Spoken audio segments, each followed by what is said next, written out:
वीतरागी परमहंस श्री सुखदेव जी ने उनके पिता श्री वेद व्यास जी के ब्रह्मचारी शिष्यों द्वारा गाए हुए श्रीमद् भागवत जी के कौन से श्लोकों से अपनी समाधि को तोड़ दिया और अपने पिता श्री वेद व्यास जी की ओर चल दिए।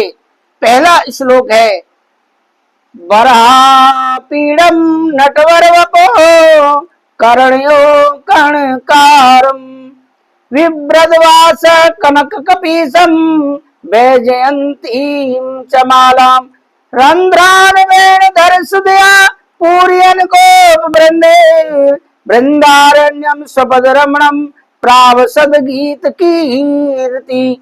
यह श्लोक श्रीमद् भागवत के 10वें स्कंद में आता है। इस श्लोक में भगवान श्री कृष्ण के दिव्य नर्तक रूप का वर्णन है। बरहा पीड़म नटवर बपू का मतलब है वह कितना सुंदर है उनका शरीर। कर्णयो कर्णकारम का मतलब है कानों में नीले कर्णकार पुष्प। विभ्रदवास कनक कपीसम का मतलब सिर पर मोर पंख का मुकुट और सुनहरा पीताम्बर। बैजंती च मालाम का मतलब है गले में बैजंती माला। इस श्लोक के बारे में कहा जाता है कि इसमें इतना माधुर्य है कि इसे शब्दों में नहीं किया जा सकता है, व्यक्त नहीं किया जा सकता है। ब्रजमंडल के भक्तगण इसी श्लोक को श्रीमद् भागवत के प्रचार का मूल कारण बताते हैं। इस श्लोक में वर्णित श्री कृष्ण के दिव्य गुणों को देखकर गोपियों को याद आ गए। भगवान श्री कृष्ण ने वृंदावन के वन में प्रवेश करते समय अपना दिव्य नर्तक रूप प्रदर्शित किया था और अपने पद चिन्हों से उसे सुशोभित किया था। इस श्लोक को पूरा सुनकर श्री सुखदेव जी ने समाधि को तोड़ दिया और समाधि तोड़कर चलने को तैयार हो गए। मगर जब श्री सुखदेव जी ने सुंदरता का वर्णन ठीक से समझ आया तो फिर समाधि में बैठने को तैयार हुए। श्लोक श्री वेद व्यास जी के शिष्यों ने जब दूसरा श्लोक सुनाया, दूसरा श्लोक क्या है, अहो वक्यम स्तन कालकूटम जिज्ञांसयापा यदप्य साध्वी लेवे गतिम दात्र्युचितां ततोऽन्यं कं वा दयालु शरणं ब्रजेमा। अहो वक्यम, अहो वकी का मतलब है आहा वक दैत्य की बहन। यम स्तन कालकूटम, यह अपने स्तनों में कालकूट जहर विष लगा कर आई है। लेवे गतिम दातृचिताम, उसे भी माता की गति प्रदान की। ततो अन्यम कम वा, इनके सिवा दूसरा कौन दयालु। शरणम ब्रजेमा, दयालु है जिसकी हम शरण ग्रहण करें। अर्थ है अर्थात यह भगवान की आश्चर्यमयी लीला है कि वह भगवान श्री कृष्ण ने राक्षसी पूतना को जो अपने स्तनों में कालकूट नामक भयंकर विष लगाकर उन्हें दूध पिलाने के बहाने मारने आई थी और उसका बड़ा उग्र स्वभाव था। छोटे छोटे बालकों को मारकर उनकी हत्या करके उनका रक्त पीना ऐसा क्रूर कर्म था उस राक्षसी पूतना का। और वह पूतना जब माया से एक सुंदर स्त्री का रूप धारण करके आई और कन्हैया को उठाकर ले गई और एकांत स्थान पर अपना विष से सना हुआ स्तन कन्हैया के मुख में दे दिया, तो पूतना राक्षसी उद्देश्य की थी भगवान को उस कालकूट विष से मारने का। लेकिन फिर भी वह परम दयालु कन्हैया ने भी उस पूतना राक्षसी के उस बुरे स्वभाव पर ध्यान नहीं दिए। कितने दयालु हैं कृष्ण की। कृष्ण जी ने विचार किया कि इसने काम तो माता जैसा ही किया है, इसलिए इसको भी माता की गति देनी चाहिए। और जो मैया यशोदा को बाद में मिलनी थी वह दिव्य गति आज भगवान श्री कृष्ण ने पूतना को पहले ही प्रदान कर दी।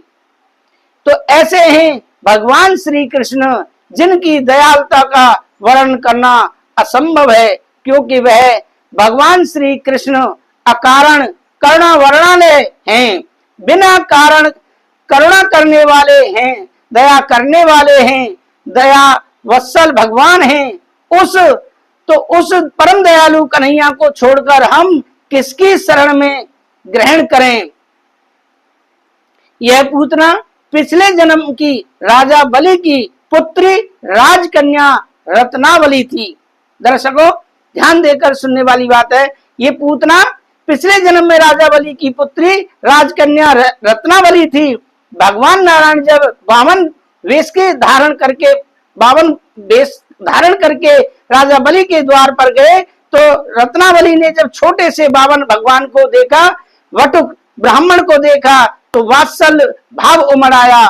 उन्होंने कहा, कितना सुंदर बच्चा है, कितना सुंदर बच्चा है। इस बालक को देखकर जी करता है ऐसा ही पुत्र मुझे प्राप्त हो जाए, जिससे मैं उस बालक को दुग्ध पान कराऊं। भगवान अंतर्यामी है, उन्होंने उसी क्षण आशीर्वाद दिया कि ऐसा ही होगा। समय आने पर जब वामन भगवान ने 3 भूमि पर तीनों लोग नाप लिए और राजा बलि को नाग पास में बांध करके पाताल में डाल दिए, तब रत्नावली को क्रोध आया। उसने कहा, अरे यह बालक छोटा है लेकिन बहुत खोटा है, इसे तो जहर दे देना चाहिए।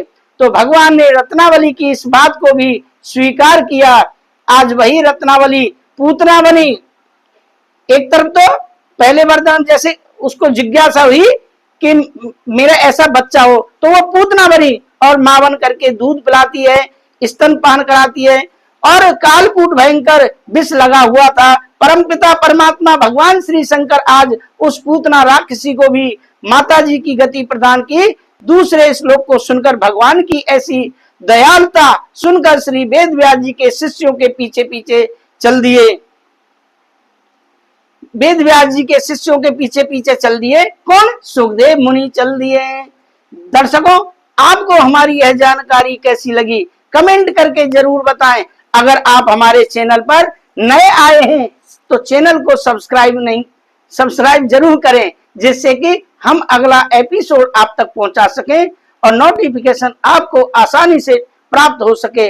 हम आगे अगली कथा में आपको वह दिव्य बातें बताने वाले हैं कि जो देवता हैं वो कितने कंजूस हैं, कि समुद्र मंथन के दौरान क्या मिला? अमृत मिला, लेकिन वो आज तक भी उतना की उतना भरा हुआ है उनके पास है कलश में, और आज तक थोड़ा भी खत्म नहीं हुआ है। तो देवता कितने कंजूस होते हैं, हम अगली कथा में अगले एपिसोड में आपको बताने वाले हैं।